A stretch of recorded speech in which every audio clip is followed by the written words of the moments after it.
Okay guys, I'm making this video. This is for the disc brake upgrade for the TJ2000, and the disc upgrade kit comes from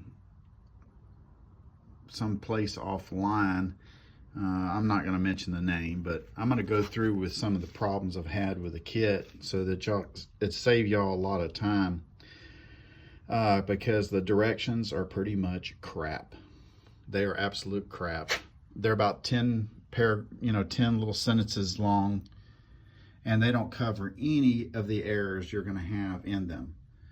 It doesn't talk about brake lines. It doesn't talk about emergency brake hookup. It doesn't do anything. It just says hook up. And the emergency brakes, I'll see if I can get a better video of that where I ran them over there. But this is the finished product of that disc brake upgrade. It looks pretty good, but all in all, I've wasted hours doing this because of the directions. The first thing we're going to talk about that's most critical is the studs. The kit I ordered didn't come with studs, but the main problem is it didn't tell you to replace them.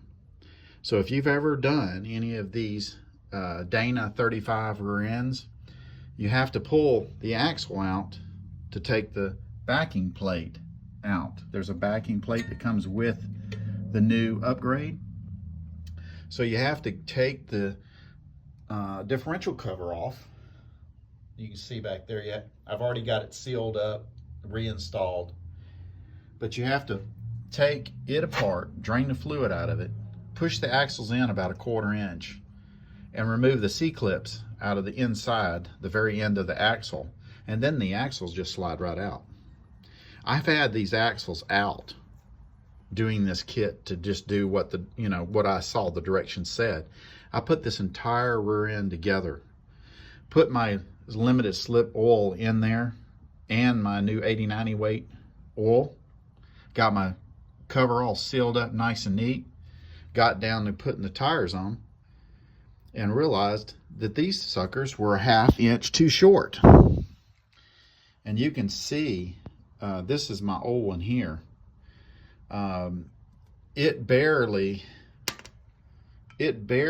even, I caught maybe two threads with the lugs on this spacer on that.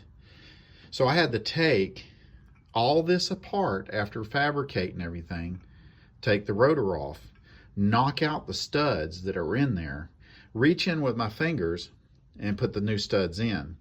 Pull them in with some bolts that I destroyed, some lugs. You can see right here. I used them to pull those in as sacrificial just so that I can get this in. Now this spacer is on mine because I have a stock rim that I'm using on this Dana 35, and it's just my stock TJ rim. And I wanted to keep it as stock as I could looking from the outside. So I had to put this spacer on here to clear this little wheel well, this little area here from scrubbing. Well, that's the finished product. Main thing that was a pain, replace your studs. Replace them while the axle's out. Also, these, your calibers here were not marked. Left, right. Doesn't say anywhere in the directions. Your pads are not marked either, and all 4 of them are different. And you can see, use my picture, you can see that this little clip is going up on the outside of both of them. And there's a little, I don't know if you can see it, yeah, right here. There's a little squeaker. So when they're worn out, it goes on the outside bottom. That'll help you get your pads figured out, because it took me a while to figure all that out. Your calibers are different too. And the only difference that's notable is the bleed screw. Make sure your bleed screw is up. The air rises in this cylinder and you want it to come out the top. If you put them on the other way, you can't bleed them. And then that'll help you get this figured out. And then the brake lines were marked R and L for this, but you look online and you got 15 different techniques for installing this. And all of them I saw I didn't like. So I came up with my own, and this, I even saw online where one of our fellow Jeepers had put this on upside down. They had actually flipped it over. There's a little groove on there that keeps this thing from spinning. But the brake line, I just simply went up and made this little heel right here so that this caliper can float back and forth nice and easy.